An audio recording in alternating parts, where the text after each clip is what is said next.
কাঁকরোল দিয়ে এমন দারুণ একটি রেসিপি তৈরি হবে এটা আমি কখনোই ভাবতে পারিনি।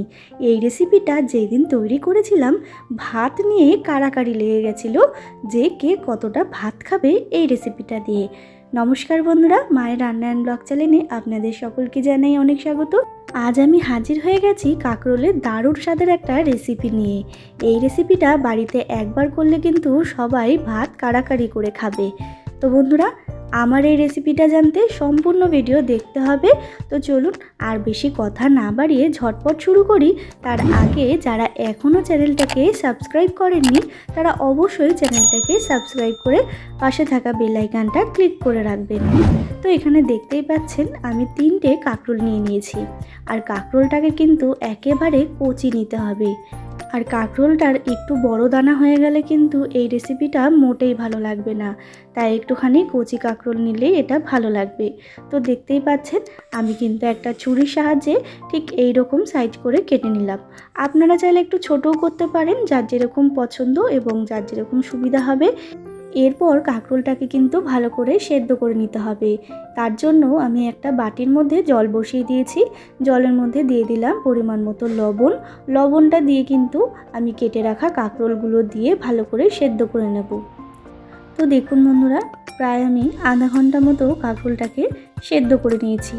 আপনারা সকলেই জানেন কাঁকরোল কিন্তু একটু শক্ত হয়, তার জন্য কিন্তু একটু বেশি সময় সেদ্ধ করতে লাগে। এরপরে আমি জল ঝরিয়ে নিচ্ছি এবং একটু ঠান্ডা করে নিচ্ছি। আর এদিকে আমি সরাসরি গ্যাসটা জ্বালিয়ে একটা ফ্রাই প্যান বসিয়ে দিয়েছি। ফ্রাই প্যানের মধ্যে দিয়ে দিলাম আমি পরিমাণ মতো সর্ষের তেল। তেলটাকে একটুখানি সারা ফ্রাই প্যানে কিন্তু একটু ছড়িয়ে নিয়েছি। তারপরে তেলটা গরম হয়ে গেলে এখানে দিয়ে দিতে হবে সামান্য পরিমাণ লবণ। লবণটা দিয়ে এখানে দিয়ে দিলাম কয়েকটা চিংড়ি মাছ। চিংড়ি মাছটা দিলে কিন্তু এর টেস্টটা আরও বেড়ে যায়।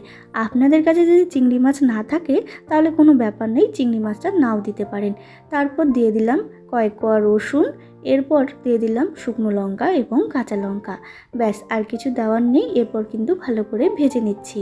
তার আগে দিয়ে দিচ্ছি একটুখানি হলুদ গুঁড়ো। হলুদ গুঁড়োটা দিতে আমি ভুলেই গেছিলাম, তাই একটুখানি পরেই দিয়ে দিলাম। আবারও একটুখানি ভেজে নেব যাতে মনে হয় একটু ভাজা ভাজা হয়েছে সমস্ত। তো দেখুন বন্ধুরা, খুব ভালো করে কিন্তু ভাজা হয়ে গেছে। এরপর আমি তেল ছেঁকে তুলে রাখছি সমস্ত উপকরণগুলো। এরপর সরাসরি একটা মিক্সিং জার নিয়েছি। মিক্সিং জারের মধ্যে আমি দিয়ে দিচ্ছি কাঁকরোল, ভেজে রাখা চিংড়ি মাছ, আর দিয়ে দিচ্ছি শুকনো লঙ্কা, কাঁচা লঙ্কা, রসুন, আর এখানে দেব আমি কিছুটা নারকেল কুচি। নারকেল কুচিটা দিলে কিন্তু এর টেস্টটা আরও দ্বিগুণ বাড়িয়ে দেবে। এরপরে কিন্তু আমি সমস্ত উপকরণ মিক্সিং জারের মধ্যে দিয়ে ভালো করে পেস্ট করে নেব। আর হ্যাঁ, এখানে আরেকটা কথা বলে রাখি, জল দেওয়ার কিন্তু কোনো দরকার নেই। যেহেতু কাঁকরোলটা সেদ্ধ করেছি তার মধ্যে অনেকটা পরিমাণে জল ইনটেক রয়েছে, তার জন্য। তো দেখুন বন্ধুরা, খুব ভালো করে কিন্তু আমি মিক্সিং জারে এটা পেস্ট করে নিয়েছি। তারপরে আবারও আমি ফ্রাই প্যানের মধ্যেই দিয়ে দিলাম সামান্য পরিমাণ সর্ষের তেল। এখানে যেহেতু আগে থেকে একটু তেল ছিল তাই অল্প পরিমাণেই দিলাম। তারপর তেলটা গরম হয়ে গেলে এখানে দিয়ে দিতে হবে কালো জিরে এবং শুকনো লঙ্কা ফোড়নের জন্য।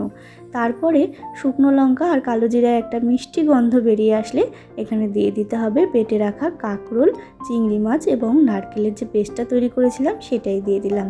এবার কিন্তু ভালো করে নাড়াচাড়া করে নেব। আর দিয়ে দিলাম সামান্য পরিমাণ লবণ।